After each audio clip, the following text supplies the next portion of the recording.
Today we're going to take the Crosstrek Wilderness out on its first test run with my gear, loadout stuff. I've got pretty much everything in the car with me other than my underwater ROV, maybe one other drone, laptop, stuff like that with me, so I can actually find out A, how this thing sleeps, and also can I edit on the road and stuff like that. So we're heading up to a fairly local campground, relatively close, and we're going to give that a shot and see if it works. I mean, this is how I find out is my kit what I need it to be and what I forgot. So that's kind of what we're doing today. So let's roll.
Okay, we got the solar panel set up with the Jackery back there charging up. It's pushing about, I looked at it, about 68, 70 watts, which isn't too bad.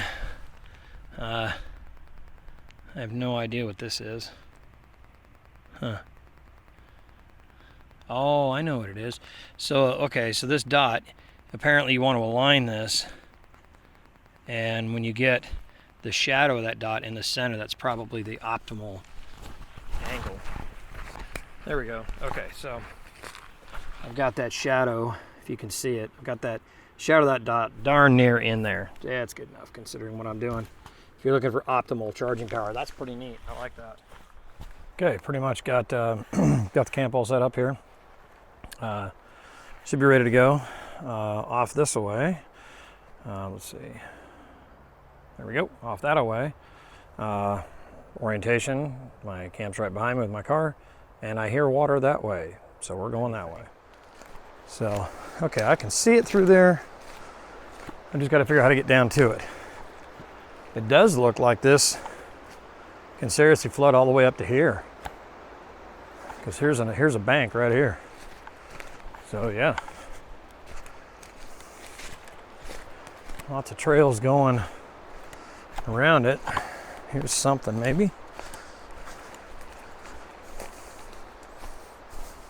So we got a little creek tributary here, and I need to get over that to get to the main body of water.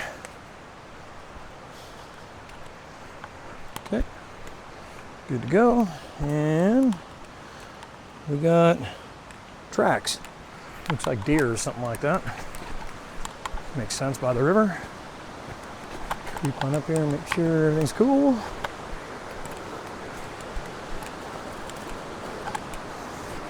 Yeah, you can tell this floods out fairly routinely. Oofa.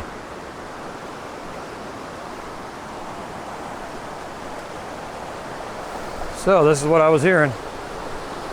Ugh.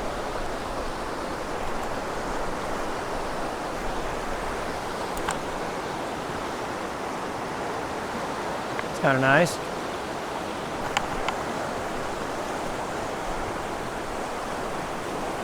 And off down that way. Kind of nice.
as expected, it's getting overcast. I can see, here, I'll turn you around here. I can see the clouds coming in over the mountain over there. That's coming, Mount Hood's about that direction. So you can kind of see up through the trees away over there. But we're just gonna kind of hope for the best here, see what happens. So kind of where I'm at this point is, so far everything's going pretty good. Trying to think I've forgotten anything important really. I need to remember a mouse. Just trying to use a touchpad isn't going so well on the editor. But the good news is I'm able to, you know, edit everything. I've been kind of editing any of the footage I've got in already. So that's good. And that's definitely quiet. So let's see how this plays out. So far so good. So I decided to kind of stop here for a minute and have a look-see at the river. Pretty cool looking. Looks nice. There's like nobody out here. It's kind of crazy. The whole campground's pretty much empty. I think I saw like one other person still here, but it might be because the weather's not looking that great coming in, but kind of knew that coming. But man, nice area. Just gonna chill out for a while, and I think I'll head back in a bit and get something to eat. Eat a bit.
Here's a nice little tip for you. I found this down tree over here, and looks like a pretty old scraggly one, but this is a good one. This thing, you see this stuff coming off the tree. There's clusters of it all over, everywhere.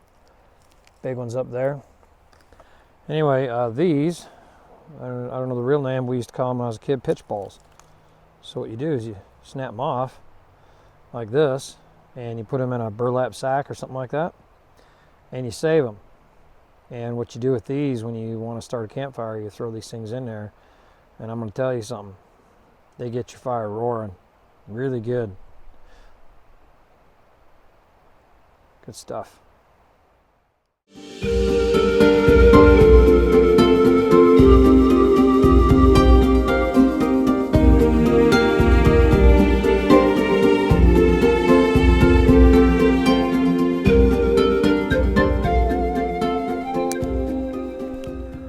it's getting later in the evening.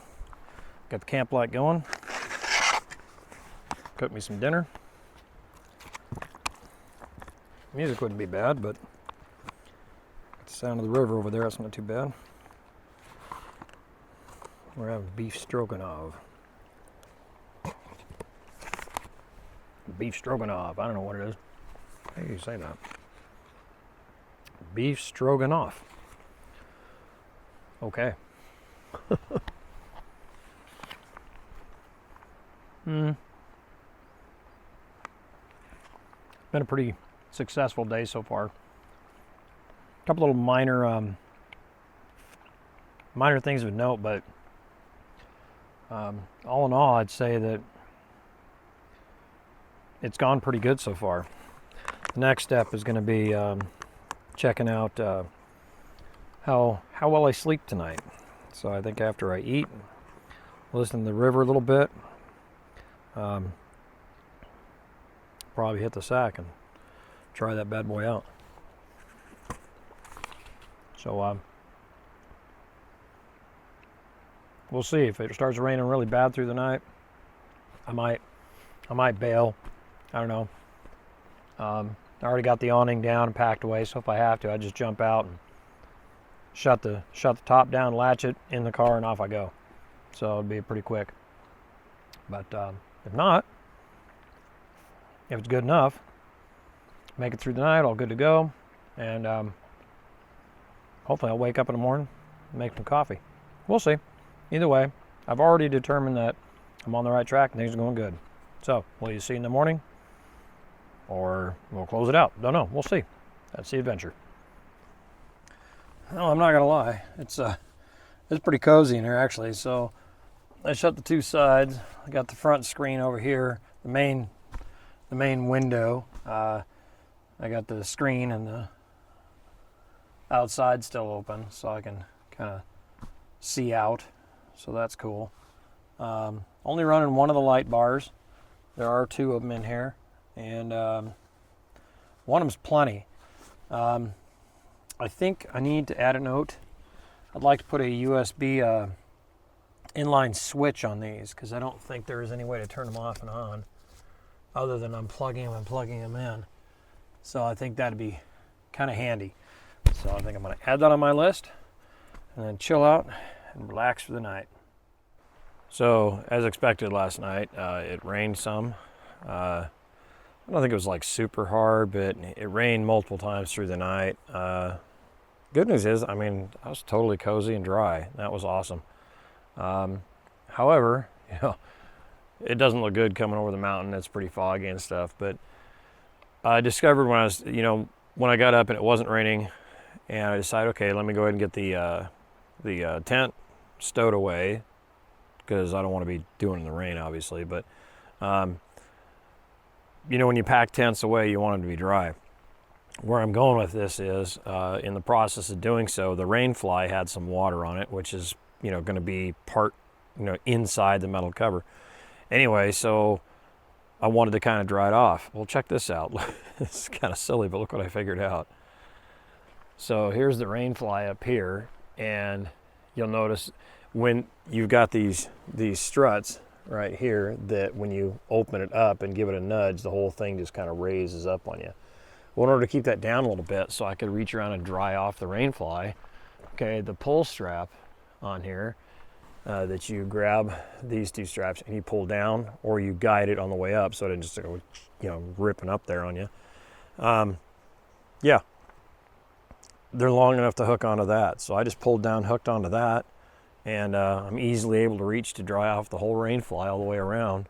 And then what I'll do is I'll raise it back up, and I'll grab that elastic band and put it back in place around the mid part. And then when I lower it back down, it pulls it all inside. Now, of course, I'll air this out just to make sure it's totally dry, in some better weather. But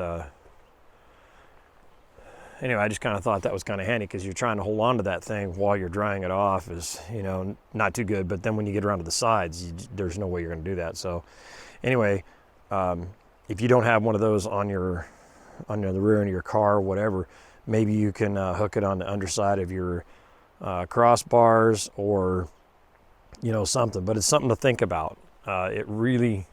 It's worth putting the effort into figuring out a way to hook that pull cord or that pull loop onto something to be able to dry it off. At least have a plan in your head on how to do it. Implement it, try it at home, and figure something out, because it was well worth your time to figure that one out.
Man, that is so fast.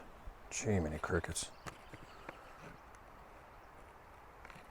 So one thing I found out about these things that's kind of interesting is when you first pour the water in, it's a lot easier to stir it up to make sure there's no dry stuff if you get on it and stir it fairly vigorously. Not like crazy, but make sure you kind of get a little aggressive with it.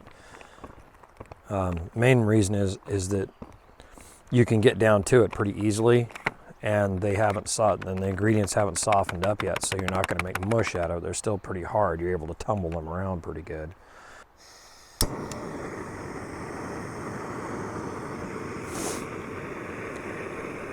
Something of note I want to kind of bring up. Okay, so one of the things when you're camping, you got to worry about your food and stuff like that, and your garbage. Keep the bears at bay. So what we did, we bought a bear bucket. We got right there. And something I kind of want to say, I'll tell you what, if you have, thank God I don't yet, but if you have arthritis or you're not crazy strong, or in my case, part bear, these bear buckets, okay, so like these right here, I think that's what they're actually called, is a bear bucket. Bear vault. You got these little tabs and these hooks, and you got to press this lid in. You got to press this lid in right here past two of these little notches to get it off there. And I'm here to tell you, if there is a trick to being able to push it in on the little part, exactly like they tell you, you can watch the video, but if there's a trick to getting those things to break loose, man, put it in the comments below. Because I tell you what, that is just insanely difficult to operate. It's overly hard, and I guess the thing where I'm going with this is, it's hard enough to the point where it's a real nuisance to use, and so what that's ultimately going to lead to is you not using it, and that's likely to be the case with me. It's just incredibly difficult to use, because every time you want to open it up and put your stuff in there, whenever that is, how often it is, depends on you, but it's so hard to use. It's hard to hold on to the canister. The little tabs, little areas you got to push in and get past those detents are insanely hard. I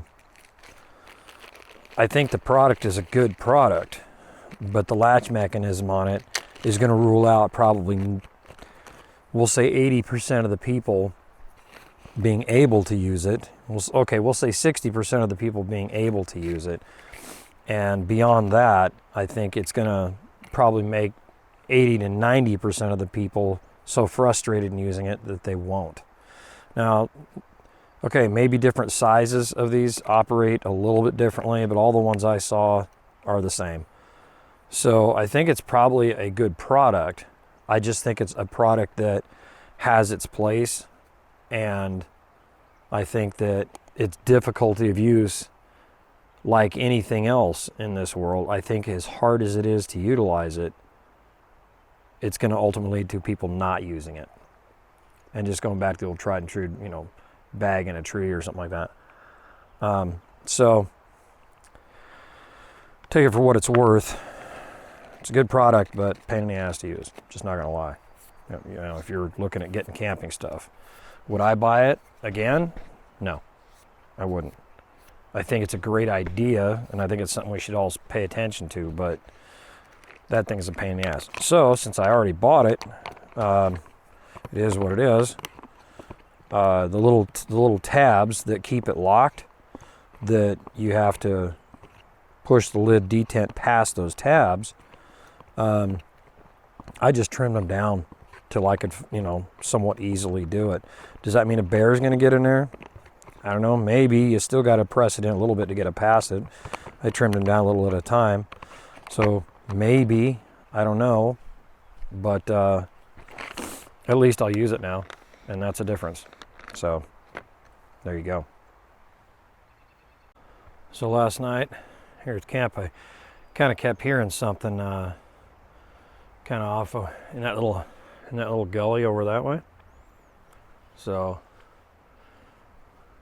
yeah, I don't know. Let's go take a look.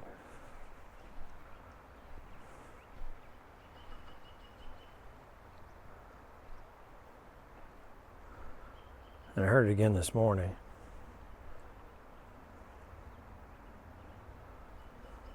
It's almost like it's still there.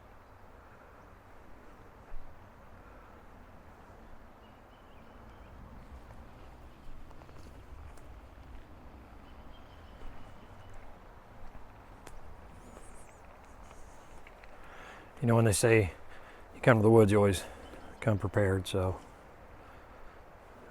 just in case.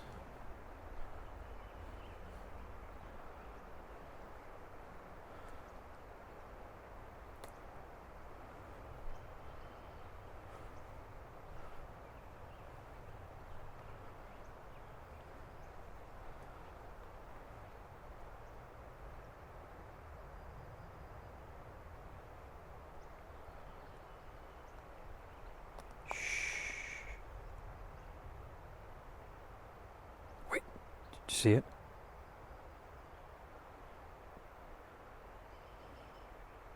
Oh, thank goodness. Okay, I see it. It's in the wild, look. I found some in the wild. Oh my gosh. Awesome. It's just like picking mushrooms. Well, this one looks like it's in the books. And I'll probably just finish up this video here on the little laptop and get it pushed out. And imagine when I'm back able to hook to the internet, I'll go ahead and upload it. Successful trip. A couple of really minor little notes. I mean, nothing I couldn't do without. But I think it went really well. So until the next one. This is Dana Price at Amber Dog Productions. We'll see you out there.